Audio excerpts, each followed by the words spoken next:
Salut à tous et bienvenue dans ce nouvel épisode de l'Accounting Business Club, un nouvel épisode en anglais que j'ai eu l'honneur et la chance de faire avec Ron Baker. Ron Baker, c'est tout simplement un auteur, un best-selling author, comme on dit là-bas. Il a écrit notamment Implementing Value Pricing, dans lequel il théorise et il explique exactement pas à pas comment faire pour passer de une vente au prix fixe à une vente au prix sur la valeur et ce que ça change. Et il a écrit récemment, il y a 2 ans il me semble, Time's Up, qui parle de comment on vient changer encore une fois le nouveau modèle économique des entreprises de services, en l'occurrence des cabinets là, parce que c'est le sujet, pour le passer sur un modèle d'abonnement. Et dans cet épisode, on a parlé de comment on arrête de noter ses temps, pourquoi et comment on arrête de noter ses temps. On a parlé de comment on fait ses prix sur la base de prix fixes, comment on passe des prix fixes au prix basé sur la valeur. On a parlé de comment on vend une transformation, en fait, pourquoi et comment maintenant on doit vendre une transformation. Et enfin, sur la fin, on est venu expliquer, en tout cas Ron est venu expliquer quel est ce nouveau modèle économique de l'abonnement et pourquoi ça s'adapte à nos entreprises de services.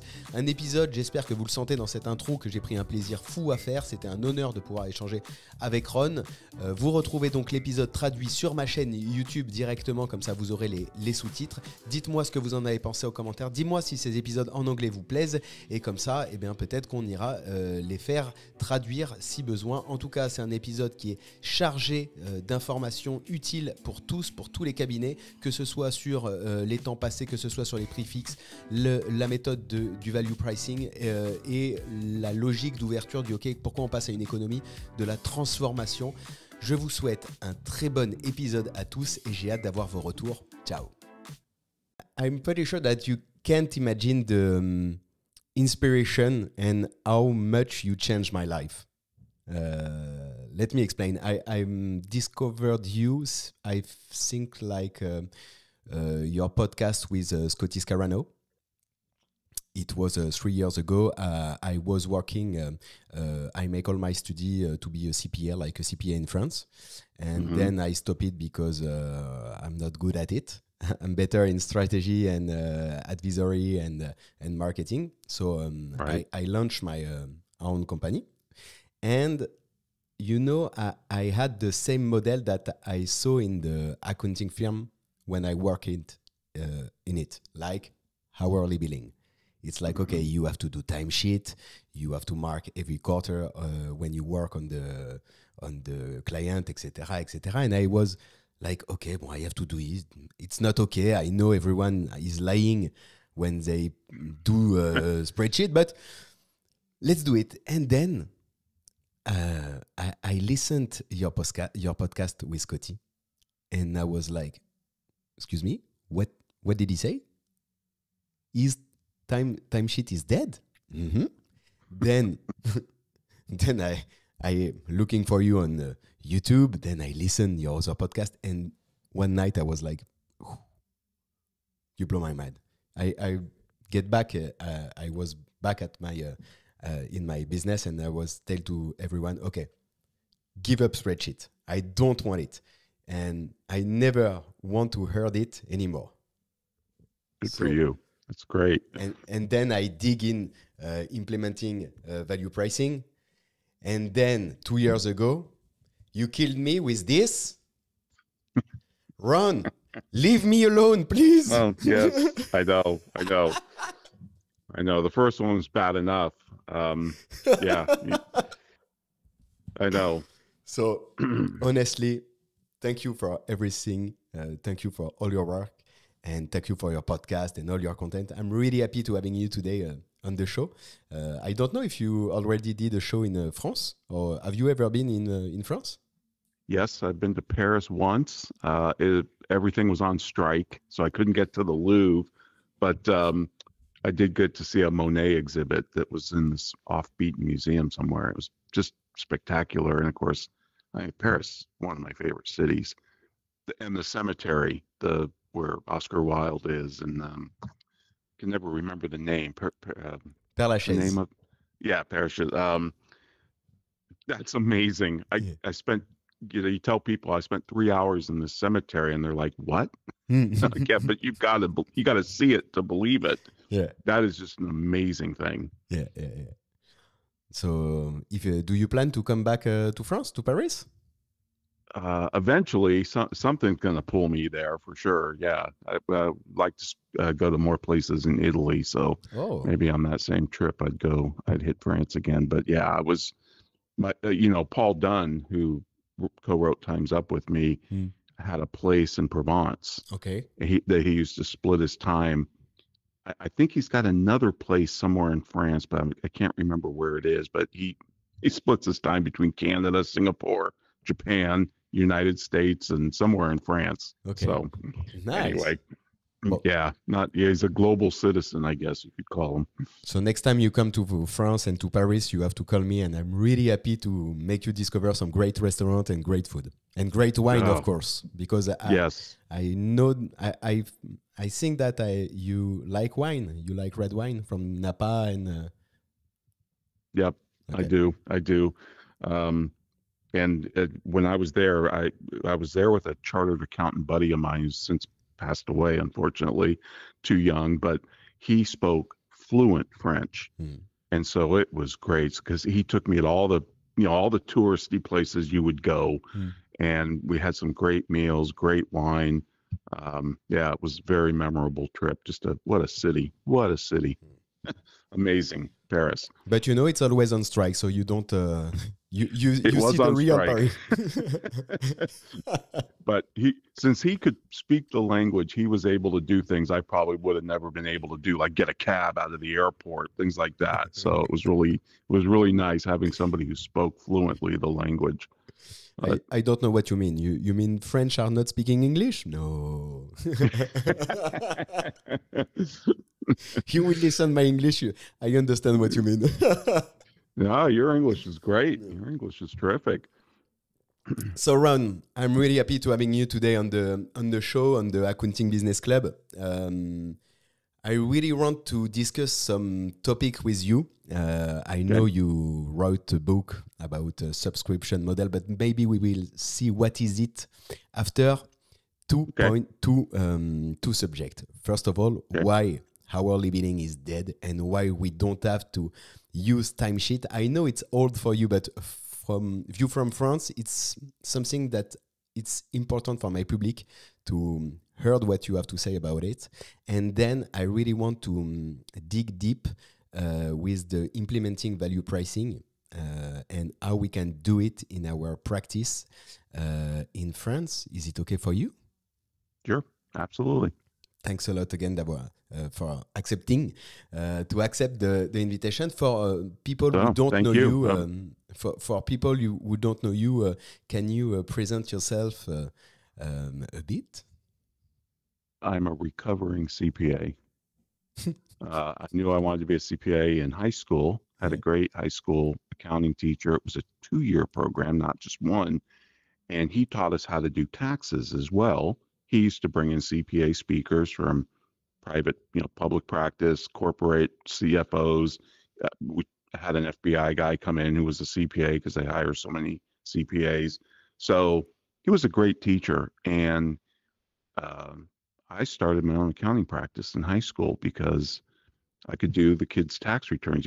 We had this tax return lab, and they'd come in with their W-2s that they, earned from their part-time jobs. I'd fill out their return. They'd slip me a $20 Okay. bill because, they're getting a couple $100 refund or whatever. So they were thrilled. I interned for a CPA at the time during tax season, and I started doing my own bookkeeping and accounting. Okay. I even defended people uh, before the IRS. My dad was a barber, so he had a business. He had a lot of friends that were also barbers that had businesses that started doing their books Mhm. and tax work. So that's basically how I put myself through college, was I had an accounting firm. And the whole time, Alexis, I billed by the hour and I kept a timesheet. Why? Because my dad, being a barber, had a lot of CPA clients. Yeah. And when they're in the chair getting their hair cut, guess what? They're a captive audience. So little old me would know when they're coming in because it was appointment Mhm. only. And I would pull up a chair and I would grill them for an hour as they're getting their hair cut. Where'd you go to school? How'd you prep for the exam? And they all were great. They all mentored me. It was wonderful. So my path to CPA was pretty well Okay. figured out in high school. Um, I started my life in a big 8 accounting firm in San Francisco, Pete Mark. I billed by the hour. I kept a timesheet. I even have the elevator pitch. We only sell our time. We don't have jewelry that you can look at in a display case. We don't have tires you can kick. We're only selling our time.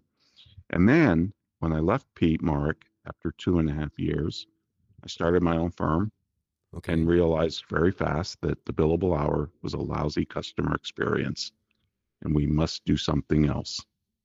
The problem was this was 1980, 88, 89, right in there. Okay. So a long time ago. So nobody on the years. circuit. Nobody on the circuit was talking about this. There were no books. Yeah. There were no consultants. And I just walked into my partner's office and said, we need to give our customers a fixed price. He said, well, that's really hard to do, Ron, because we don't know how long things, doesn't matter. We need to give our customers a fixed price. I approached this whole thing from a customer experience standpoint. Even though we didn't call it customer experience back then, it was known as total quality service. And I was studying world-class companies who were fantastic in total quality service. Disney, Lexus, American Express, these famous brand, Nordstrom. And I said, I want to emulate that. And that's what led us in our little firm to experiment with offering fixed prices in 1989. And so you was one of the first to implement fixed price. Fixed price, to understand, is like, okay, you see a prospect, you see a lead, and you say it, okay, I think it will be something like 15,000 euros to make your bookkeeping and tax return, and it will be fixed. You know the price and no surprise. Yep. And we also bundled in unlimited access. Yeah. So you could call us and meet with us anytime, anywhere, any length. And that was included in the price. It wasn't free. Yeah. It was included in the price, and it justified charging a higher price when we shifted people over from hourly to the new fixed price agreement. Okay. By the way, I have landscapers out here and they're going to be making some noise. Sorry about that. They come right at this time.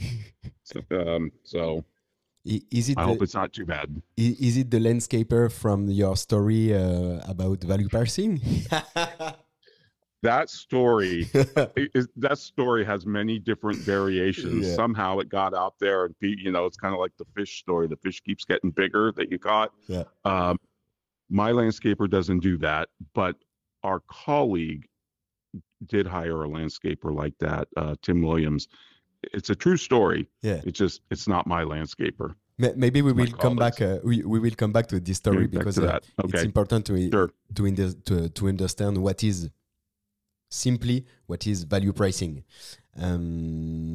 Okay, so you create your own offer with fixed price. Yeah. How do you know if you are in benefits on your clients or no? Because you don't have any more timesheet. How do you follow this? Well, it's interesting. I got rid of the timesheet sooner than my partner. My partner still thought you needed to keep the timesheet. And we still hear this to this day, even from firms that value price or fixed price. Oh, but you still need to keep the timesheet. Well, that's really specious because the timesheet was developed to check the price in an hourly billing environment. But if you're not billing by the hour, there's no reason to measure it. It becomes a completely superfluous measurement because there's better things that you can measure, like things that are important to the customer, returning their phone calls fastly, being accessible, delivering their work on time.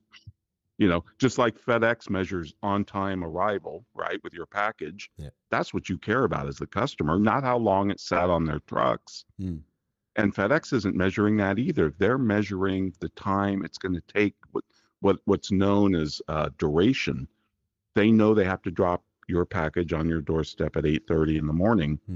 So their countdown, their entire process works backward from that deadline. So they're projecting time into the future. They're doing their timesheet in advance, if you think about it, because looking back at time on a timesheet is kind of like if you're baking cookies, it's kind of like timing your cookies with your smoke alarm. by the time you see something on a timesheet, it's by definition no longer manageable. Yeah. There's nothing you can do about it. It's a Yeah. sunk cost. So I got rid of the timesheet sooner. My partner developed this overage underage account on the income statement. So he would have a fixed price, but then he would track his time. And of course, he'd compare the two, and it was either a credit or a debit on the income statement. Now, after about 6 months of it being a credit, not meaning the fixed price was greater than what it would have been hourly, he said, there's no more reason to do this. And we eliminated timesheets not only for us, but across the entire firm and our employees and our independent contractors. We no longer required it. And of course, they love that. And how the market react? How other CPAs react when you explain what you did? Oh, CPAs thought we were crazy. Okay. Specifically thought I was crazy. When I started teaching this in the 90s, like 94, to California CPA Society, was my first. They thought I was nuts. They bought into the fixed pricing and the value pricing logic, but they didn't buy in to the no timesheet, because they said, well, you need the timesheet to determine profitability per job and profitability per engagement, project, or customer. All of those things are false, because the fact of the matter is, customers don't have costs. Firms do.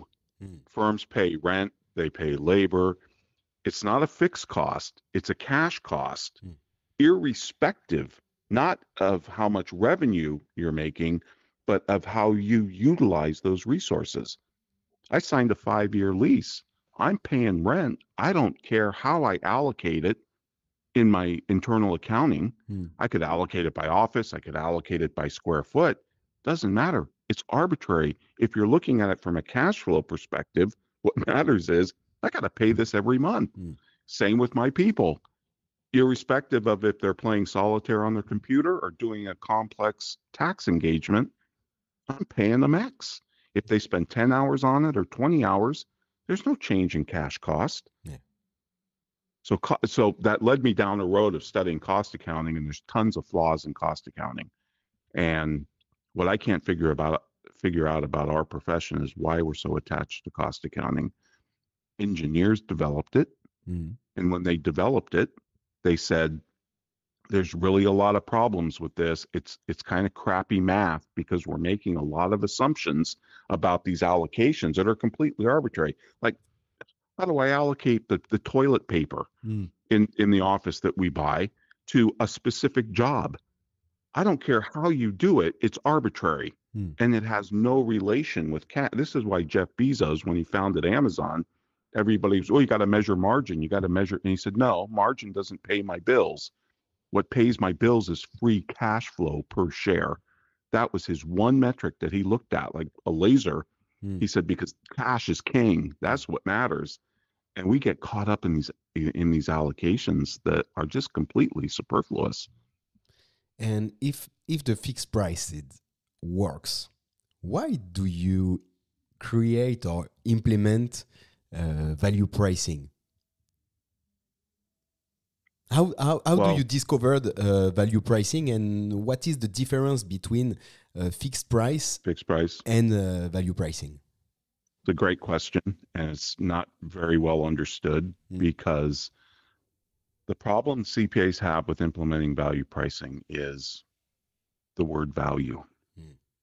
We can wrap our head around there's 3 components to every transaction. There's a cost to, Starbucks for making the cup of coffee, right?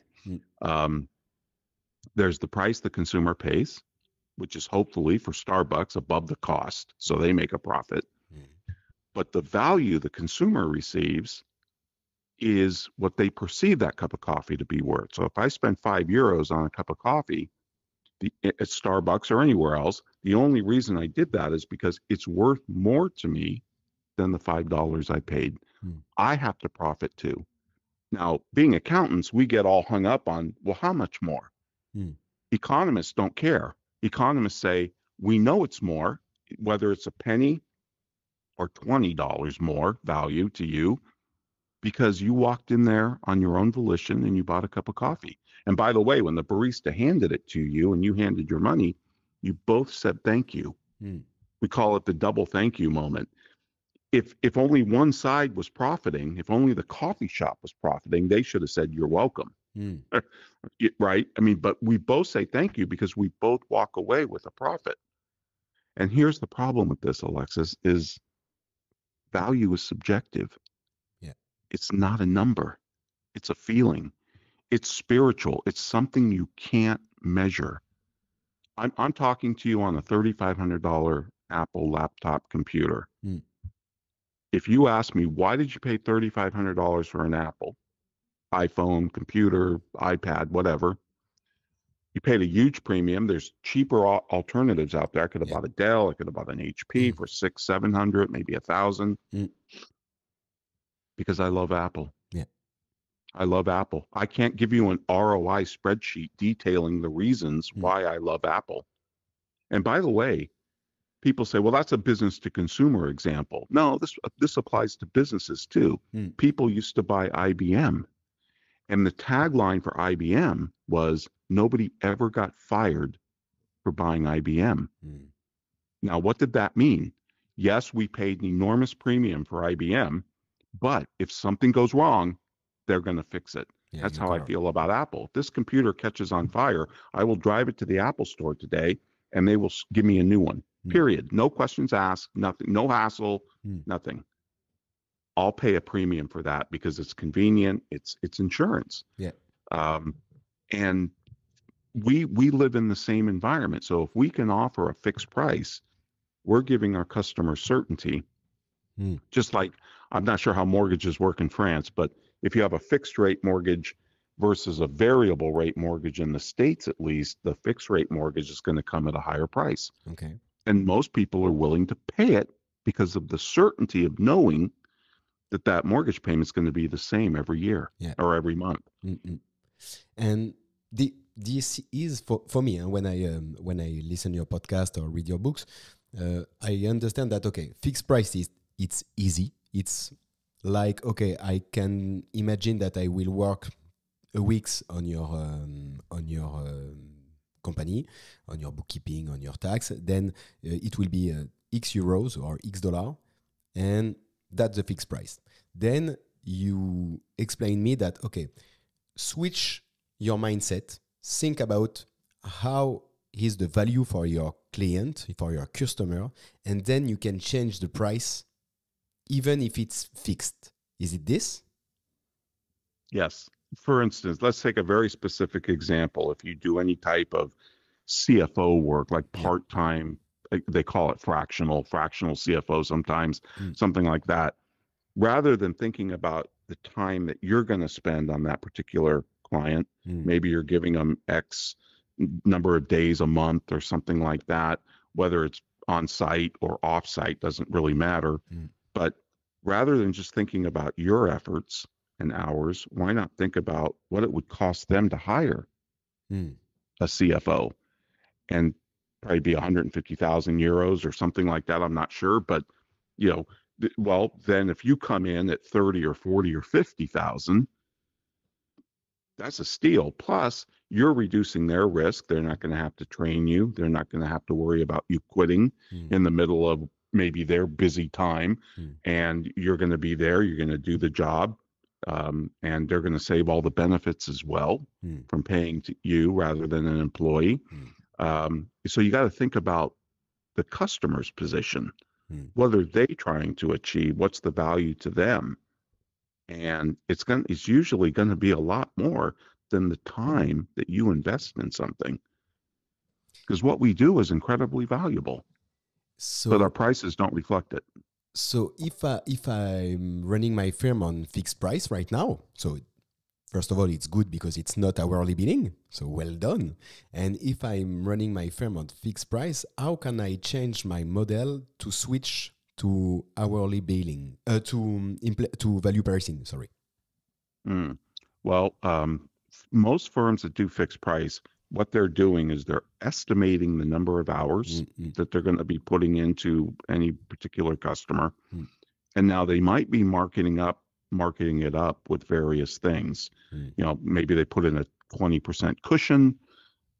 In the book, as you know, in implementing value pricing, I have this dip your toe in the water exercise where I'm a big believer in offering your customers 3 options if you're value pricing.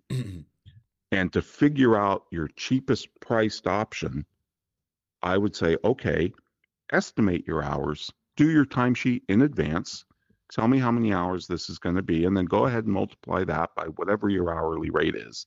Notice the hourly rate's got profit in it. There's another problem with thinking that hourly rates are cost accounting. They are not. Cost accounting has nothing to do with profit allocation or profit forecasting. And hourly billing has profit built into it. But go ahead and multiply that out. And then I added 5 or 6 things to that. I said, okay, you're offering a fixed price. That's valuable in and of itself. Kind of like the fixed rate mortgage versus the variable rate. You can look at the interest rate spread and say, okay, that's a 15%, 20% premium. You offer a value guarantee, which, by the way, when we did that, that was another thing people thought we were nuts about, because we basically told the customer, look, if you're not satisfied, pay us what you think it's worth. And they could have done that for a whole year. They could have come to me on December 31st and said, you know what? Don't like your coffee. Your parking's a hassle. I want my money back. And I would have had to give it to them. I never closed it off. I kept it open for the entire year. And I never had anybody pull the trigger, though. And it enabled us to get, I think, between a 20 and 30% price premium. A service that's guaranteed is worth more than a service that's not, because services are more risky than products. Again, if this apple catches fire, I'll take it down. They'll give me a new one. Same with the toaster. How do I know if my veterinarian screwed up my dog? In France, it's a bit complicated to speak about guarantee, because it's like what we do is guaranteed by himself. He's like, okay, we are Experts-comptables, we are CPA. Our work is guaranteed by what we do. But I know what you mean about guarantee. If I try to translate it, it's like, okay, I guarantee you my fast answer, my availability, my your quick closing, and your experience. My experience with my firm.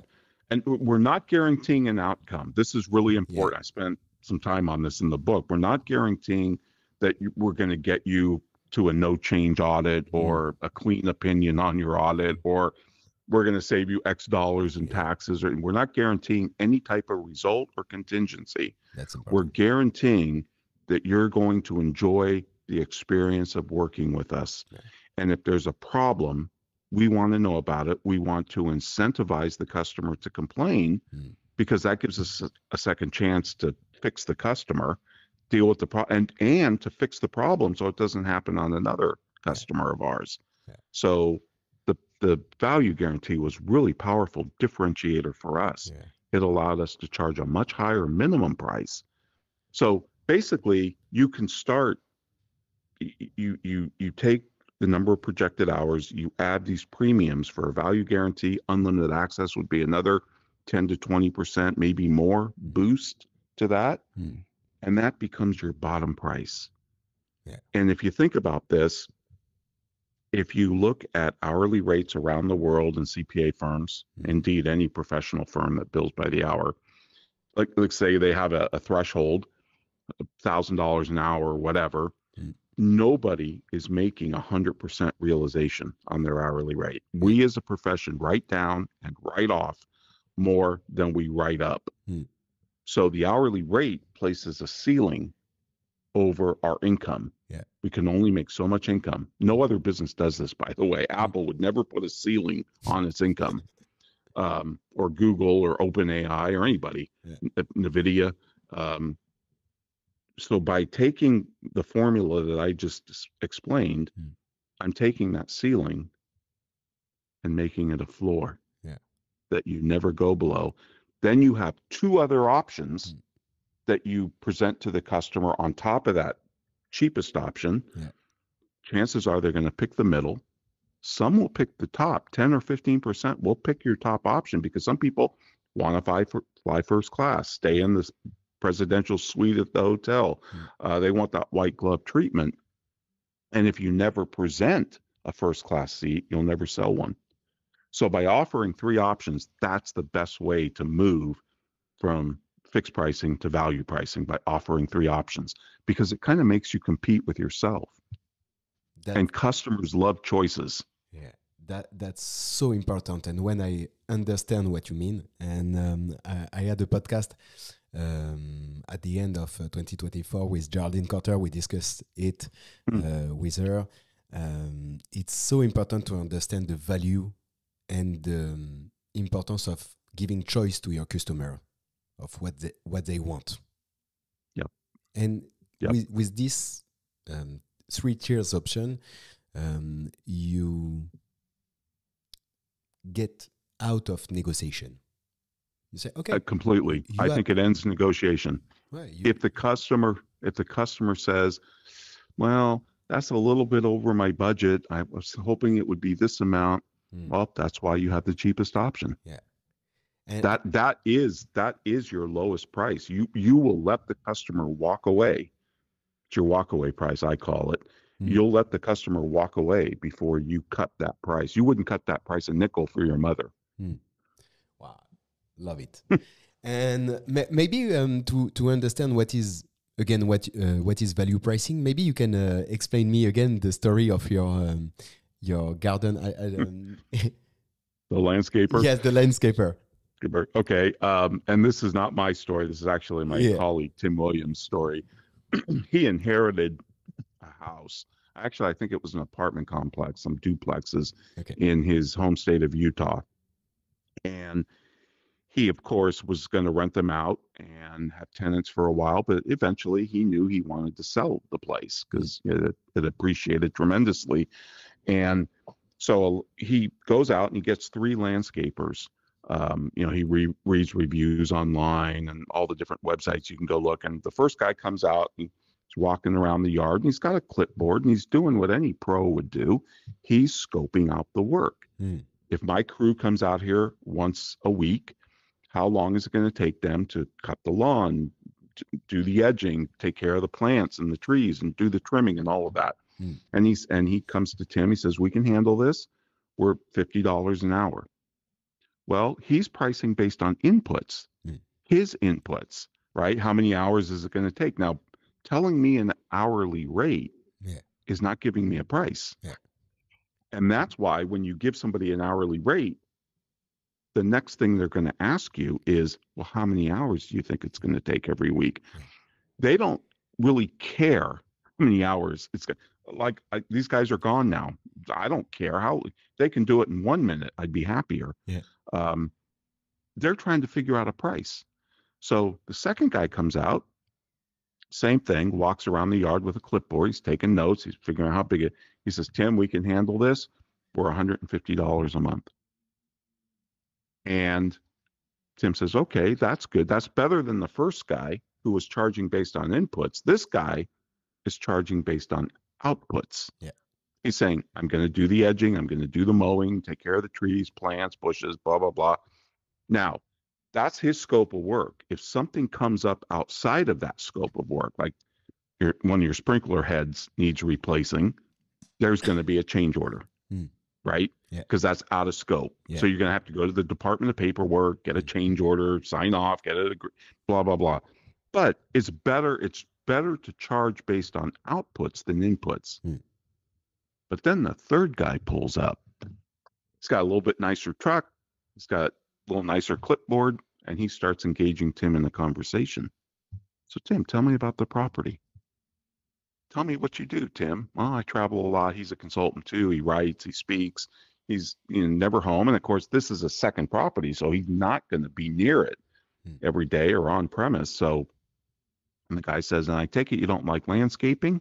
Oh, yeah, no, I don't want to do anything. I just want, and he says, do you have any plans to sell the property anytime? And he says, actually, I do. I would like to sell in a couple years. So this landscaper, not only is he walking around with his clipboard, he's still doing the scope of work that the other two guys were doing, but he's engaging Tim in a value conversation. what's Tim's end goal? What is Tim's desired future state? So he comes to the end of the conversation and says, I've got three options. We can do basic maintenance, and that's $175 a month. So he's a little bit more than the output guy, the second guy. And then he says, or we could bring the yard up to the neighborhood standards, and that's going to be $250, I think it was, or something like that. He said, or he says, I know you want to sell. He said, so we have the best curbside appeal option.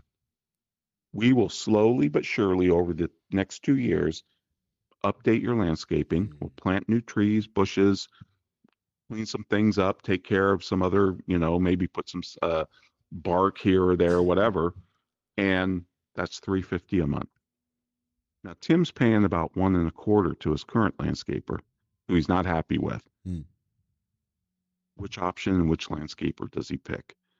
He picks the third one, and he goes for the $350. Yeah. He's paying 3 times more, and this is the moral of the story. He's paying 3 times more to this new guy, and he's happier. You've got a happier customer. Why? Because this guy focused on what he was trying to do. He wasn't focused on the scope of work and the efforts and the cost. He was focused on what is Tim's desired future with this property. He wants to sell it. Okay, if I give him best curbside appeal, he'll get the maximum sales price. And he'll get an ROI on this. And therefore, he commands a 3 times premium over his competition, who gave Tim one price. Yeah.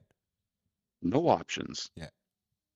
It's like which one's smarter? Yeah. Yeah, the third one. And if I understand well, the secret of this sales or the value pricing is the way we ask question to the client. And it's not natural. I don't know in the US, but in France, we don't learn how to ask question during the studies to be an expert-comptable. How can we start to understand which kind of question we can ask to discover the value of our services to our client? Yeah, it's a great, and we're not taught either over here. Yeah. So, Okay. and lawyers aren't taught this either, even though I think lawyers are fantastic at asking questions. Yeah. I mean, that's the Socratic method that they took through 3 years of law school or whatever, but they're great with their clients or in a trial asking questions, but they're not good with their clients. We just want to take the engagement letter, slide it across the table to the client that says we're 250 euros an hour, sign here. Yeah. And that's the extent of our value conversation. But if you think about that third landscaper, tell me about yourself, Tim. What do you do? What are your interests? How interested are you in the landscaping? What's your intent with this property? Very specific things to try and figure out what is Tim's desired future state? What are our clients' desired future state? Everybody's got one. We all have aspirations. Every human on this planet has aspirations, and they revolve around 4 things: being healthier, wealthier, wiser, and having purpose and meaning. And those aspirations are universal. We don't have to gin up demand for them. We don't have to advertise the new shiny car, or they're embedded in us, and we have to discover them. And you discover them by asking more beautiful questions. J'interromps 30 secondes cet épisode puisque si vous écoutez l'Accounting Business Club, c'est que la stratégie de votre cabinet d'expertise comptable vous tient à cœur. Alors je voulais vous présenter Booster Digital qui est notre sponsor, mais pas que. C'est surtout l'agence de référence qui accompagne les experts comptables depuis plus de 6 ans maintenant et plus de 45 cabinets vers le succès, le développement. On travaille à la fois la stratégie, la communication, le marketing, la création d'identité graphique, la création de sites internet, l'animation des réseaux sociaux et bien plus encore avec toujours le même objectif, le succès pour nos clients. Si vous voulez en savoir plus, c'est très simple. Vous pouvez m'envoyer un message sur LinkedIn, Alexis Slama, et vous me marquez ABC ou Accounting Business Club et je vous offrirai avec grand plaisir 30 minutes de consultation pour qu'on puisse échanger au sujet du succès de votre cabinet. Allez, c'est reparti pour le retour à l'épisode. Et Is it difficult to switch from fixed prices to value pricing if I have old clients, which are usually on fixed price, and I want to switch the business model of my practice? Is it hard, and how can I do? Yep, another great question, and this is a real common question. Where do I start? Should I start with new customers that come in and put them on value pricing? Or should I start with my existing customers, the current customers I have, and move them from fixed to value or even hourly billing to value, whatever it is? And I am agnostic on this question, and I'll tell you why. When I did this conversion in my firm in 1989, I started with my current customers. And it wasn't because I was some pricing guru. It was because I just intuitively felt I have a relationship with these people. They already know me. We have a history of what they've been paying for, several years. And therefore, I can sit down with them and say, I want to revamp how our relationship moves in terms of pricing, and give you a fixed price, give you unlimited access, give you a value guarantee, although we called it a service guarantee back when we first did it. And the customers loved it. They loved having the certainty in price, especially since some of them were seasonal businesses where, some months cash flow is really tight. And so who knew better their cash flow than me? Yeah, of course. I did their accounting. So we would set, for example, if they were a Christmas retailer, those Christmas retailers are flush with cash in October, November, December, January, but they're poor for a lot of the months in between. We would set their payment to us around their cash flow, not our workflow. So even though we did a lot of the work in the beginning of the year to hit the April 15th, tax deadline that we have here, in those months, they were paying us zero or close to it, but they were paying us a lot in the October, through January, even February months. As long as it cleared within a year, I didn't care. I just built in that financing into my price. Yeah. I just used the cost of capital and built it into the price. What's the firm's cost of capital? Usually 10% these days, something like that. Build it in. And the customers loved it. We got no blowback from the customers. The blowback is from the CPAs. Yeah. It was harder to convince the CPAs to do this. The customers loved it because customers never ask for hourly billing. Yeah, never. I hate hourly billing. I don't hire anybody by the hour. The closest one is my mechanic, but they still give me a fixed price. Yeah. I thought that you explained it when during one of your conference. I think it was in Australia. It's on YouTube. I have to find it again. And then you have a little sketch like, okay, when you put hourly billing, here you are. Then here you have your client. And when you put on the value pricing, here you have your client, and here you are quoting film. I will find it and I will put it on the show note. And it was really inspiring for me in my journey. Before skipping on Time's Up and subscription model, I just want to know what you think about AI in the industry. What will change for us, for you? I'm really excited. I have, remember the term future shock? Yeah. This was from the 70s, Alvin Toffler. I have future glee. I marvel at AI's ability. I marvel at it, especially somebody who's written 8 books. Yeah. I'm blown away by how fast this thing spits out incredible. Yeah. It's kind of like I know this is a false analogy, but remember when you first used a calculator before you had a home computer and you just had maybe a calculator, like over here, it was the HP 12C. And you just thought, wow, well, this is a calculator for language.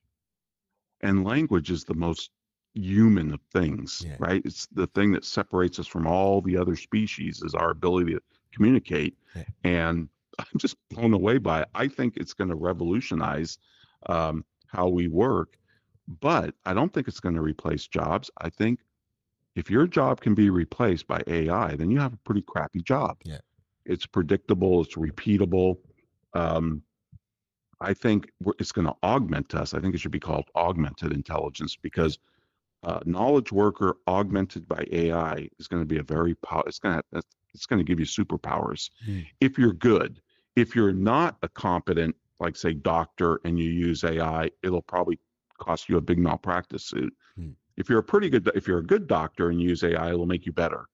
But if you're already a skilled surgeon or doctor and you combine it with AI, now you're Superman. Yeah. And that's how I think about it. And I think and the other thing, all technology does this, not just AI, but AI is a great example of it. All technology, whether it's the spreadsheet, the abacus, it eats hours. It enables us to do more in less time. And if your business model is we sell time, then not only will you not adopt AI because it eats time, and therefore you're going to fall behind. So our business model is holding back the profession. Yeah. I think it will be a really big change for us, for our industry, even for me in service, in marketing or consulting agency. It's really important to understand how it will change our business model.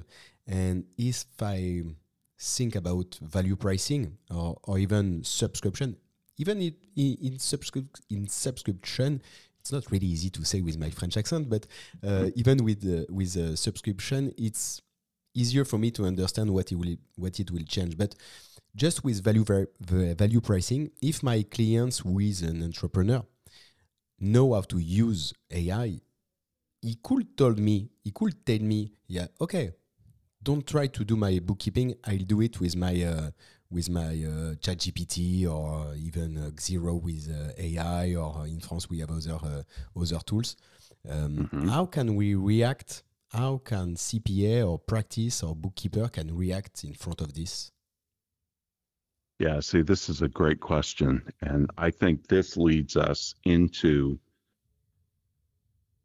I think we're entering, actually, I think we're already there. The science fiction writer William Gibson once wrote that the future's already here.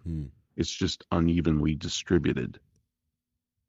And I think we are entering into a new economic era.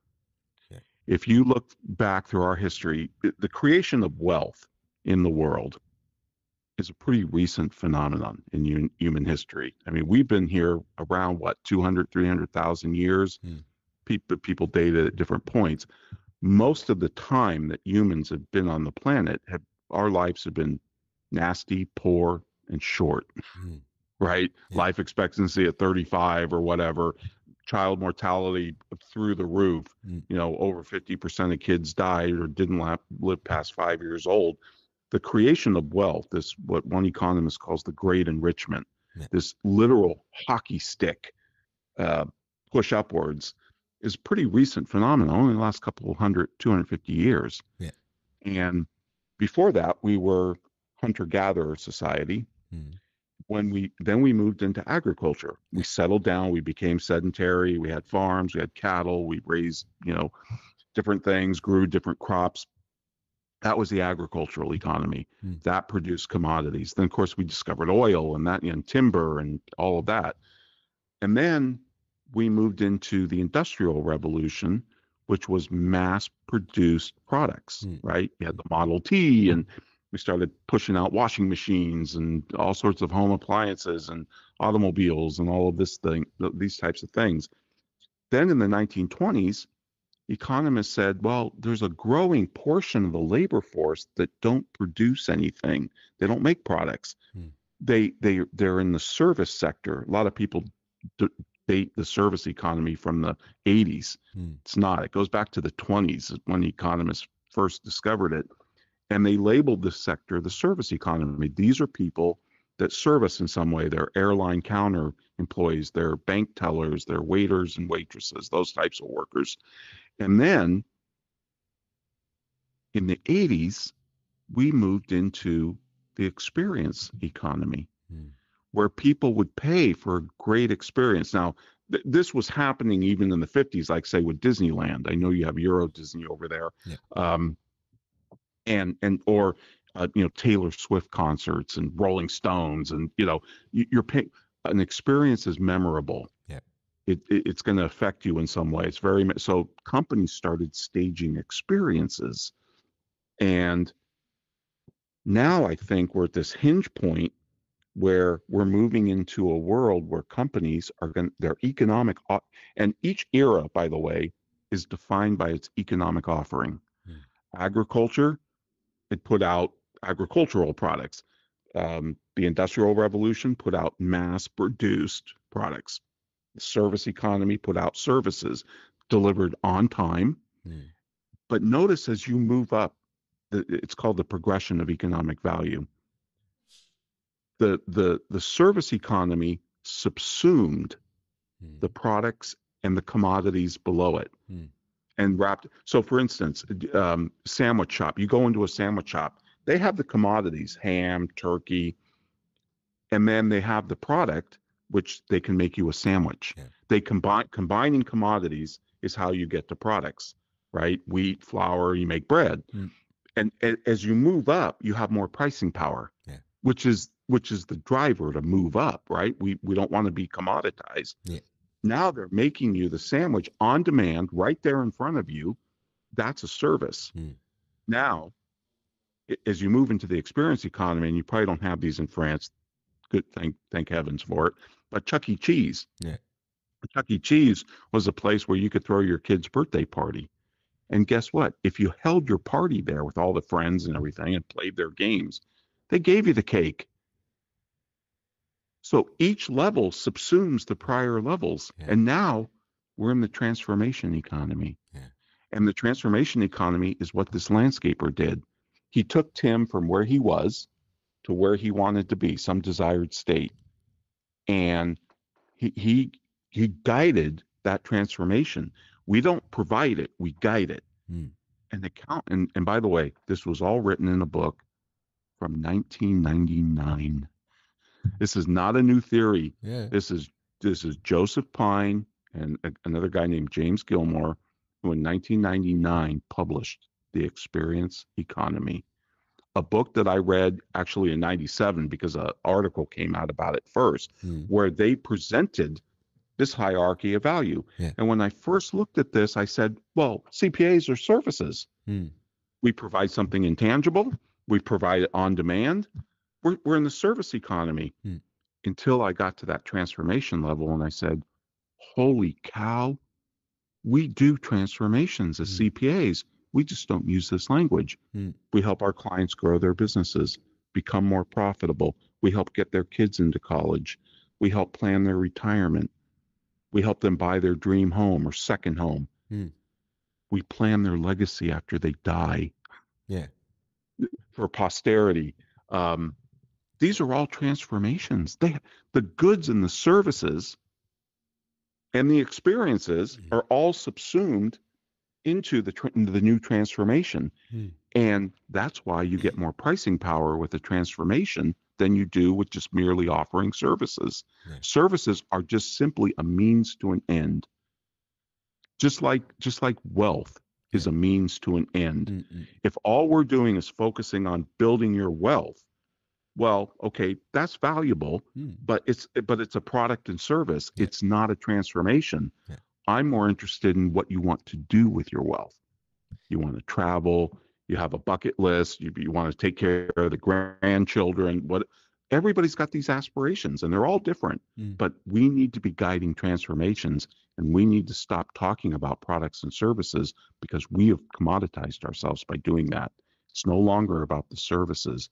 And by the way, Joe Pine is working on a new book on this. It's going to be called The Transformation Economy. It's coming out later this year. Okay. And it's going to be, I think it's revolutionary. And I know this because we've had Joe Pine on the show a couple times, so you can find a couple interviews. He's got a Substack that you can subscribe to, and he's been pushing out the chapters for feedback. Okay. And I've been reading these chapters for about a year now, and my head is blown. No way. By completely blown by what he's saying. And I can't go back and talk about how to price services or a scope of work because that's not where our value is. Our value is in transformations. And just to show you how cosmopolitan we are, Alexis, we interviewed Christophe Okay. Joquet, Okay. French, Okay. and he just came out with this book, Trends in the Transformation Economy. He also inspired by Joseph Pine. Okay. And this book, which is beautiful, by the way, he's a great designer. He told us he did all the design work. This book has hundreds of examples of companies in transportation, health, tourism, shoes, apparel, fitness, and how they're offering transformations and using that language. It blew my mind how many examples he was able to pound in here. I didn't count them. There's probably 300. So you don't even finish it, and he's already blew your mind. Wow. Yep. Yeah, I have finished this one. Joe Pine. Joe Pine not yet, but wow. Okay. Yeah, and all I have to, you know how when you buy a new car, red Volkswagen, you've never seen them around, and now you own one, and now you see them everywhere. Yeah. Because they're in your now they're on your radar screen in your conscience. Yeah. It's the same thing with the transformation economy. I cannot go back and talk about services because that's not where our value is. Our value is in guiding transformations, and that's where we're headed as an economy. And think about it. Each one of these economic eras is defined, is labeled, is named by its output. Commodities in the agricultural, products, services, experiences, and now transformations. And I'm telling you, that's where we're headed. There's no doubt in my mind that is the next economic era. You know, Davos talks about the Industrial Revolution 3.0, which is ridiculous, a ridiculous label because it has nothing to do with the output of what they're talking about. And I think this is where we're going. And I think all firms, all professional firms, advertising agencies, doctors, lawyers, accountants, consultants, actuaries, they're all poised. They already do transformations. Yeah. They just don't use the language. If they did, they'd get more pricing power. I think between 3 and 5 times more pricing power, like Tim's Landscaper. And our customers would be happier. And I just took, you did it again. Ron, you did it again with me. I know. It's amazing. I honestly, I didn't expect that during the podcast, but I took it again, and I'm happy to buy this book, and I'm waiting the other one. But when if I try to do the parallel between this new model and the practice of accounting, you know, I feel like if I want to sell a transformation, if I sell bookkeeping and tax return, even it's like the same in France, and I'm not selling the transformation. I sell, okay, I do your tax and you are okay right now, and give me your invoices and I put it on my computer and that's it. If I want to sell a transformation, I have to think about my strategy of my firm. I have to change my strategy. And completely. I don't remember in which book you talk, you define strategy, but I remember that I was like, it's so easy. It's so simple how you say it. Can you explain me how can I create my strategy? Yeah, see, people, you've heard the term, I'm sure, strategic planning. Yeah. There is an enormous difference between a strategy and a plan. Yeah. A plan is predictable. A plan is a list of objectives for a company. We want to open a new factory. We want to hire 20 more people. We want to rebrand this product line, whatever. Those are all plans. You can check them off a to-do list. A strategy is a theory about where you're going to play in the market, where you're going to position yourselves, that maximize your strengths and minimize your weaknesses and allow you to flourish. It's a theory because we're trying to predict what customers will value, right? And it's not certain. A plan is completely certain because we get to drive it. We get, and the other way to think about this is a strategy deals with revenue, planning deals with costs. Costs we can control. I can decide how big to build the factory, how many square feet to lease in a store. But with revenue side, when you're talking about customers, if you make a new offering, how do we know that customers are going to value transformations more than services and products? Well, because the evidence is all around us again, based on all these examples, that customers are willing to pay more if you help them achieve their aspirations, if you help them become healthier, wealthier, wiser, and have purpose and meaning. And you've got to have a strategy that lays out where are you going to play. Strategy is more about what you decide not to do. So if you're a general physician, say, you're defined by what you don't do. None of us go to a general physician for cardiac surgery or a knee replacement or hip replacement. We go to them for very specific things. If they can't do it, they refer us to an expert who can. Now, they may quarterback the relationship and still be involved, but they're there to make sure that we stay healthy. I think accountants are there to make sure that our customers stay wealthy so they can prosper. And prosper is defined by them. Whatever the good life means to them, travel, taking care of the grandkids, whatever it might be, we can help them, we can guide them to those goals. And that's a lot more valuable than selling a tax return or selling bookkeeping. A lot more. Ron, I don't have words to thank you. I see the time. The time's fly. No, it's all right. I don't think about time. So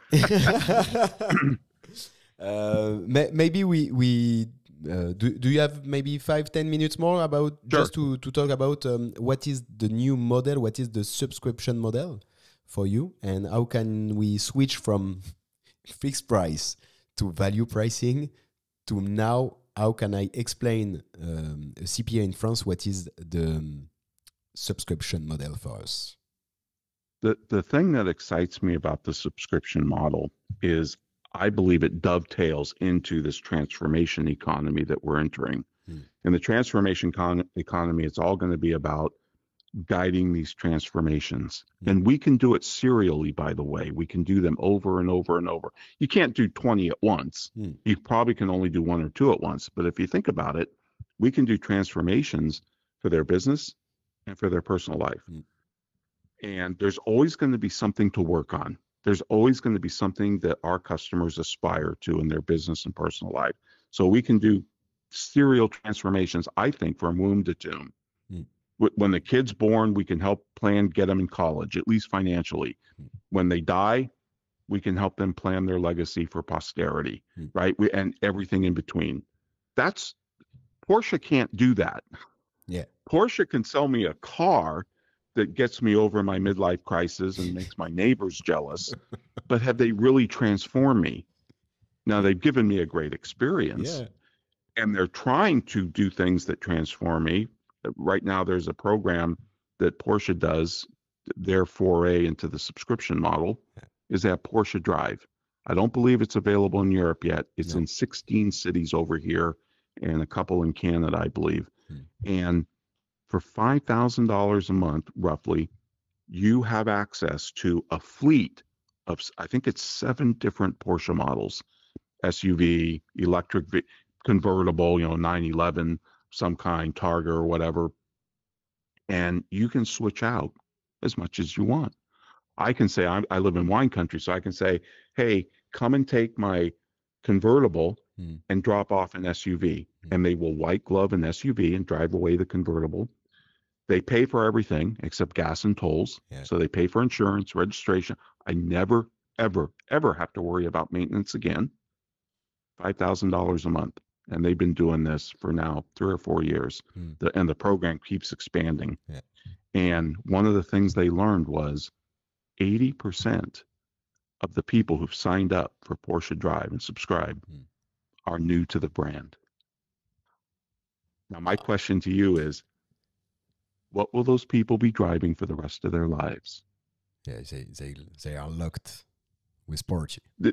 This is not, and people say, well, how's that different than leasing or buying a Porsche? No, it's not the same. It's not tied to a car. Yeah. It's a one-to-one relationship with Porsche. Yeah. They're going to come out with new models, and they're probably going to rotate and give you access to those new models as they come out. But now they know everything about you. They know where you drive. They know what you listen to. They know your preference. I mean, where you drive tells you a lot about something. And I believe they're going to monetize that like hell down the road. But the point is, it's a relationship. When we subscribe, whether it's QuickBooks Online, Xero, or Netflix, Disney Plus, whatever, Amazon, whatever you subscribe to, I think psychologically you have a different relationship. Yeah. It's not one based on transactions. It's based on a relationship. And what is the difference for you? What is the difference between one annually fees divided by 12 and what's one subscription model?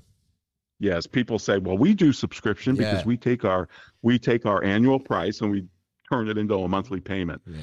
That's not subscription. That's a payment term. A subscription is a completely different business model. Yeah. Just like value pricing is a completely different business model from hourly billing because it changes the way that you deliver value, and it certainly changes the way that you capture the value through your pricing. And subscription isn't just a pricing model. It's a business model because, at least the way we teach it, we want you to continuously plus your offering.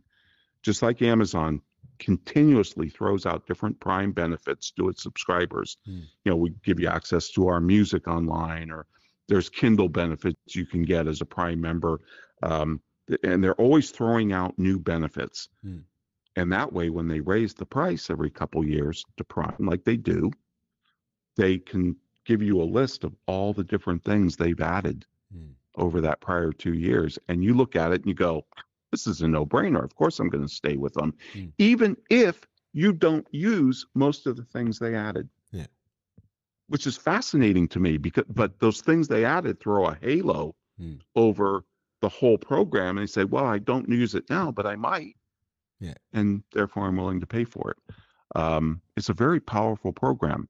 Now, I think firms, accounting firms especially, can do what doctors over here have done, general physicians, where they say, look, you pay us a certain amount per month, and anything you need that we do, there's the constraint that we do. You're not going to get cardiac surgery from these general physicians. You're not going to get cancer treatment. You're not going to get hip replacement. But for 60, 70, 80% of your medical needs, a GP is fine. You're covered. You're covered. It doesn't matter if you need 5 appointments in a week. It doesn't matter to them. You're covered. And these doctors are flourishing over here. They don't take insurance. Yeah. They've restored the sacred relationship between patient and doctor. And people love it. My dad's got a DPC. They're called direct primary care doctors over here. He's got a DPC doc. By the way, they all have waiting lists. Every one of them. There's over 2,200 of them, and because they limit the number of patients they accept to 600. And the average GP over here that is on a fee-for-service model, meaning they take insurance, Medicare from the government, they have 2,400 patients. And therefore, you get to spend 5 minutes with them because they have to see 50 or 60 people a day because they have billing quotas just like hourly accountants and lawyers. And a DPC doc, my dad's average appointment so far has been 1 hour. Wow. Because they're there to keep you healthy, not just to cure you when you come in with a sickness. They're there to keep you healthy. That's their transformation. You can't do that if you're on a fee-for-service model. Yeah.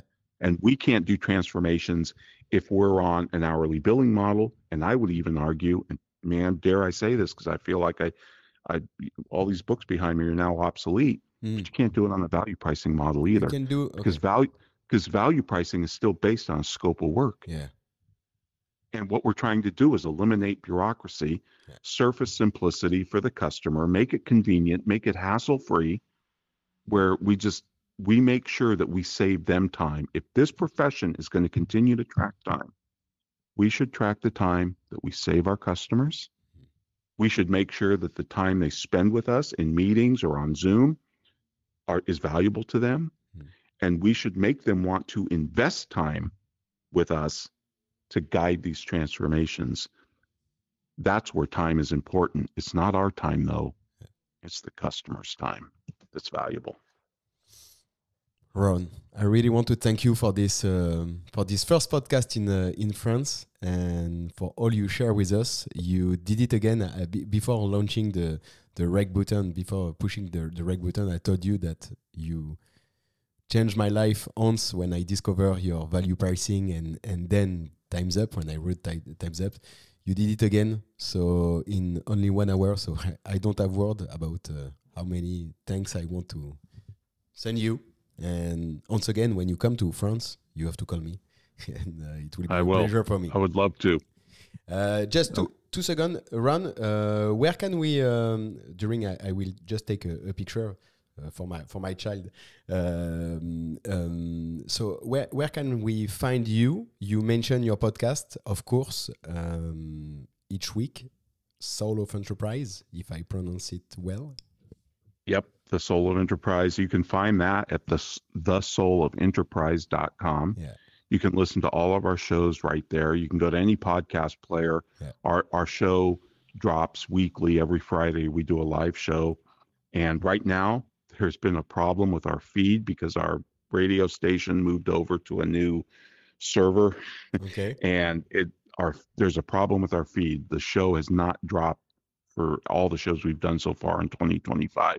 But they're working on it. They say they're going to have it done soon, so they'll all drop at some point. Okay. In the meantime, you can listen right on thesoulofenterprise.com to all of our shows. We've interviewed Christophe, who wrote this book, Trends in the Transformation Economy. It was a great interview. We interviewed Joe Pine twice. We've interviewed some other really big authors in the subscription model.